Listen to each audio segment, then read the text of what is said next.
ഗ്രാമഭംഗി. ഓരോ ഗ്രാമത്തിൻ്റെയും ഭംഗി കൂട്ടുന്നത് അവിടെ വിശേഷമായ എന്തെങ്കിലുമൊക്കെ നടക്കുമ്പോഴല്ലേ. അപ്പോൾ ഞങ്ങളുടെ നാട്ടിലെ വിശേഷമായ ഒരു ദിവസമാണ് കേട്ടോ ഇന്ന്. ഞങ്ങളുടെ നാട്ടിലെ ഉത്സവം, ഞങ്ങളുടെ കുളങ്കര ഭഗവതി ക്ഷേത്രത്തിലെ ഉത്സവമാണിന്ന്. കുളങ്കര ഭഗവതി ക്ഷേത്രത്തിലെ ഉത്സവം എന്ന് പറഞ്ഞാൽ ഞങ്ങളുടെ നാടിൻ്റെ, ഞങ്ങളുടെ നാട്ടുകാരുടെ ജാതി മതഭേദമന്യേ എല്ലാവരും കൊണ്ടാടുന്ന ഉത്സവമാണ്. അപ്പോൾ ഇന്നത്തെ കൊച്ചു കൊച്ചു വിശേഷങ്ങളും പിന്നെ പൂരക്കാഴ്ചകളും ഒക്കെയാണ് കേട്ടോ ഇന്നത്തെ വീഡിയോയിൽ ഇൻക്ലൂഡ് ചെയ്തിട്ടുള്ളത്. അപ്പോൾ എല്ലാവർക്കും വീഡിയോയിലേക്ക് സ്വാഗതം. ഉത്സവത്തിൻ്റെ തലേദിവസം അമ്പലത്തിൽ പോയിട്ടുണ്ടായിരുന്നു കേട്ടോ. കാരണം ഇന്ന് ഉത്സവത്തിൻ്റെ അന്ന് അമ്പലത്തിൽ പോയിട്ട് വരിക എന്ന് പറഞ്ഞിട്ടുണ്ടെങ്കിൽ ഒരുപാട് സമയം ലേറ്റാവും. അപ്പോൾ നമ്മുടെ കുക്കിങ്ങും ഭക്ഷണം കഴിക്കേണ്ട ടൈമും ഉത്സവത്തിന് പോകാനുള്ള സമയമൊക്കെ മാറും.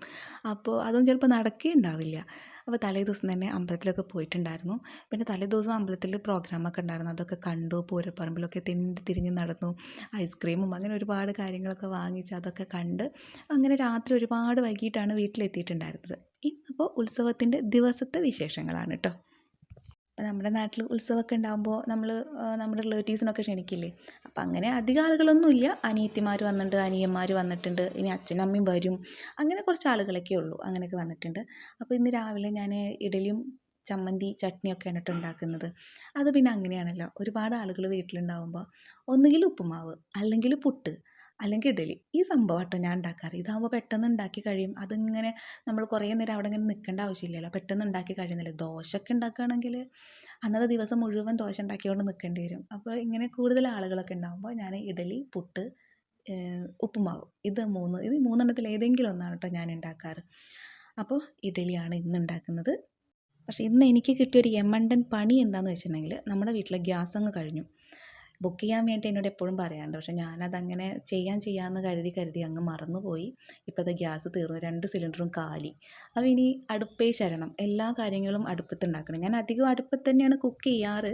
പക്ഷേ എന്നാലും ശരി, നമുക്ക് ഇങ്ങനെ ഒരു കൂടുതൽ കുക്കിങ്ങും അല്ലെങ്കിൽ കൂടുതൽ ഭക്ഷണമൊക്കെ ഉണ്ടാക്കണം, അല്ലെങ്കിൽ പെട്ടെന്ന് ഉണ്ടാക്കി കഴിയണം നോക്കുമ്പോൾ ഗ്യാസ് നമ്മൾക്കൊരു സഹായമാണല്ലോ. ചെറിയ കാര്യങ്ങളൊക്കെ ഗ്യാസുമ്മേ വയ്ക്കും. അപ്പോൾ ഇന്നിനി എല്ലാ പണികളും അടുപ്പത്ത് തന്നെ ഉണ്ടാക്കണം. എനിക്ക് ഈ പപ്പടം കാച്ചിയെടുക്കുക, മീൻ വറുക്കുക, അല്ലെങ്കിൽ കറി വറുത്തിടുക, അങ്ങനെയൊക്കെ ഉണ്ടാവുമല്ലോ, ഉള്ളി കാച്ചി ഒഴിക്കില്ലേ, ഇതൊക്കെ ഗ്യാസുമ്മ വെച്ചിട്ടൊക്കെയാണ് ഞാൻ ചെയ്യാറ് കേട്ടോ. അപ്പോൾ ഇന്നെന്തായാലും ഇനി എല്ലാം അടുപ്പത്ത് തന്നെ ചെയ്യാം. അപ്പോൾ ഇനി ചമ്മന്തി ഉണ്ടാക്കണം ഇഡലിക്കുള്ള. അപ്പോൾ സവാളയും തക്കാളിയും ഒന്ന് ക്ലിയർ ചെയ്തെടുക്കണം കേട്ടോ. ഇവിടെ ലച്ചുവിനാണെങ്കിൽ നമ്മൾ സവാളയും തക്കാളിയൊക്കെ ഒന്ന് വഴറ്റി അതിൽ ഉപ്പും മുളക് പൊടി ഒന്നിട്ടിട്ട് ഒന്നുകൂടെ ഒന്ന് വഴറ്റിയെടുത്തിട്ട് നമ്മൾ മിക്സിയുടെ ജാറിൽ അരച്ചെടുക്കില്ലേ, അങ്ങനത്തെ ഒരു ചമ്മന്തിയാണ് കേട്ടോ അവൾക്കിഷ്ടം. പിന്നെ ഞാൻ ചട്നി കൂടെ ഉണ്ടാക്കി. നമ്മൾ തേങ്ങയും ഇഞ്ചിയും പച്ചമുളകും ഒക്കെ ഒന്ന് അരച്ചെടുത്തിട്ട് പിന്നെ അതിൽ ഉപ്പ് കൂടെ ഇട്ടൊന്ന് അരച്ചെടുത്ത് കടുക് പൊട്ടിച്ചൊഴിക്കില്ലേ, സിമ്പിളായിട്ട് ഉണ്ടാക്കുന്ന ഒരു ചട്നി കൂടെ ഉണ്ടാക്കിയെടുത്തു കേട്ടോ. സാമ്പാർ ഉണ്ടാക്കിയില്ല. കാരണം എന്താണെന്ന് വെച്ചെങ്കിൽ ഇന്നിപ്പോൾ മീൻ കറി ഉണ്ടാക്കുന്നുണ്ട്, ചിക്കൻ കറി ഉണ്ടാക്കുന്നുണ്ട്, അപ്പോൾ പിന്നെ ഒരു മോര് കറി ഉണ്ടാക്കുന്നുണ്ട്. അപ്പോൾ ഇത്രയും കറികളാകുമ്പോൾ ഈ സാമ്പാറും കൂടി ഉണ്ടാക്കിയിട്ടുണ്ടെങ്കിൽ പെട്ടെന്ന് അത് നാശമാവും. കാരണം എന്തായാലും കുറച്ചധികം കറി ഉണ്ടാക്കണമല്ലോ, എന്തായാലും നാളത്തേക്ക് ബാക്കിയാവും എന്നുള്ള കാര്യം ഉറപ്പാണ്. അപ്പോൾ സാമ്പാറൊക്കെ ആണെങ്കിൽ നാളത്തേക്ക് ആരും കഴിക്കില്ല. മോര് കറി ആണെങ്കിൽ നാശമാവില്ല, മീൻ കറി ആണെങ്കിലും നാശമാവില്ല, ചിക്കൻ കറിയൊക്കെ എന്തായാലും ഇന്നത്തോടെ കഴിയും. അപ്പോൾ അത്രയും കറി ഉണ്ടാക്കുന്ന കാരണം സാമ്പാർ ഉണ്ടാക്കിയില്ല. നമ്മൾ ഇഡലിക്ക് ചമ്മന്തിയും ചട്നിയും മാത്രമാണ് ഉണ്ടാക്കിയെടുത്തത് കേട്ടോ. അപ്പോൾ ഇതൊന്നും ഇനി ഒന്ന് വഴറ്റിയെടുക്കണം. ഇതാണെങ്കിൽ നമ്മൾ ഗ്യാസാണെന്ന് വെച്ചാൽ പെട്ടെന്ന് തീയൊന്ന് കുറച്ചിട്ടും കൂട്ടിയിട്ടൊക്കെ എടുക്കാമല്ലോ. ഇതാകുമ്പോൾ അത് പറ്റില്ല. ശ്രദ്ധിച്ച് കരിയാതെ നമ്മളിങ്ങനെ വഴറ്റി കൊടുത്തിട്ടൊക്കെ തന്നെ ഉണ്ടാക്കിയെടുക്കണം. പിന്നെ സന്തോഷമില്ലേ, നല്ല കത്തുന്ന വിറകും ചകിരിയൊക്കെ ഉണ്ടാകുമ്പോൾ അടുപ്പത്ത് ഉണ്ടാക്കുന്ന സുഖം വേറെ എവിടെ കിട്ടാനാ അല്ലേ.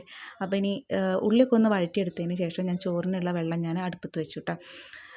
അപ്പോൾ ഇന്ന് ഞാൻ പറഞ്ഞില്ലേ, കടുക് പൊട്ടിച്ചിട്ടു. ചട്നിയും ചമ്മന്തിയുമാണ്. ചമ്മന്തിയിൽ ചില സ്ഥലത്തൊക്കെ കടുക് പൊട്ടിച്ചിടാറുണ്ട്. ഇവിടെ എന്തായാലും അങ്ങനെ ചെയ്തിട്ടില്ല കേട്ടോ, അങ്ങനെ ചെയ്യുന്നത് ഇഷ്ടമല്ല. അപ്പോൾ ഞങ്ങളെല്ലാവരും കൂടി ഇരുന്നിട്ട് ചായ കഴിക്കുകയാണ്. ചില ആളുകൾക്ക് വെള്ളം മതി, ചില ആളുകൾക്ക് ചായ മതി, അങ്ങനെയൊക്കെ. അപ്പോൾ ഇന്ന് ഉച്ചയ്ക്ക് സ്രാവ് കറിയാണ് കേട്ടോ ഉണ്ടാക്കിയത്. അപ്പോൾ ഞാൻ പറഞ്ഞില്ലേ എന്തൊക്കെയാണ് കുക്ക് ചെയ്യുന്നതൊക്കെ. ഞാൻ അങ്ങനെ കുക്കിംഗ് അങ്ങനെ നീട്ടി വലിച്ച് കൊണ്ടുപോകുന്നില്ല കേട്ടോ. കാരണം നമ്മുടെ പൂരവിശേഷങ്ങളും പൂരക്കാഴ്ചകളൊക്കെ നിങ്ങൾക്ക് കാണാം, അതൊക്കെയല്ലേ കാണേണ്ടത്. അപ്പോൾ ഞാൻ കുക്കിംഗ് അങ്ങനെ നീട്ടി വലിച്ച് കൊണ്ടുപോകുന്നില്ല. അപ്പോൾ സ്രാവ് കറി അടിപൊളി കറിയായിട്ടുണ്ടായിരുന്നു കേട്ടോ. കാരണം ഞാനിത് എന്നെ പുകഴ്ത്തി പറയല്ല, കാരണം എനിക്ക് എത്രയും സന്തോഷമാവുള്ള കാരണം എന്താണെന്നറിയോ.